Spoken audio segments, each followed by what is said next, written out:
ರಾಜ್ಯ ಸರ್ಕಾರ ಈಗಾಗಲೇ ಮಾಡಿದೆ.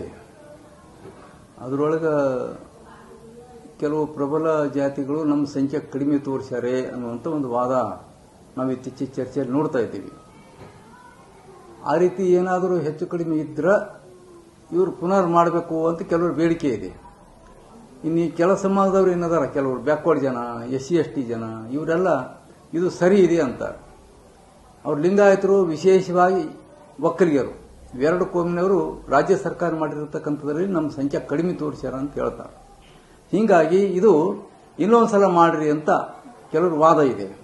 ಇವೆರಡರ ಮಧ್ಯದಲ್ಲಿ ಕೇಂದ್ರ ಸರ್ಕಾರ ತಾನು ಒಂದು ಹೆಜ್ಜೆ ಮುಂದಿಟ್ಟಿದೆ. ಕೇಂದ್ರ ಸರ್ಕಾರದಿಂದಲೇ ಈ ಜನಗಣತಿ ಆಗಬೇಕು, ಜಾತಿ ಜನಗಣತಿ, ಜನಗಣತಿ ಜೊತೆಯಲ್ಲಿ ಜಾತಿ ಗಣತಿನೂ ಮಾಡಬೇಕು ಅನ್ನುವಂಥ ಒಂದು ವಿಚಾರ ಏನು ಮಾಡಿದೆಯಲ್ಲ, ಮಾಡಿದ್ರೆ ಬಹಳ ಚಲೋನೇ. ಜಾತಿ ಗಣತಿ ಮಾಡಿದ್ರೆ ಒಂದು ಪ್ರಾಮಾಣಿಕವಾಗಿ ಮಾಡಬೇಕು. ಅಲ್ಲಿ ಯಾವುದೇ ತಾರತಮ್ಯ ಇಲ್ಲದಂಗ, ಮತ್ತೇನು ಇಲ್ಲದಂಗ ಪ್ರಾಮಾಣಿಕವಾಗಿ ಮಾಡಿದ್ರೆ ಒಂದು ಜನಸಂಖ್ಯೆ ಯಾವ ಸಮಾಜದ ಎಷ್ಟು ಸಂಖ್ಯೆ ಅನ್ನೋದು ಗೊತ್ತಾಗ್ತದೆ.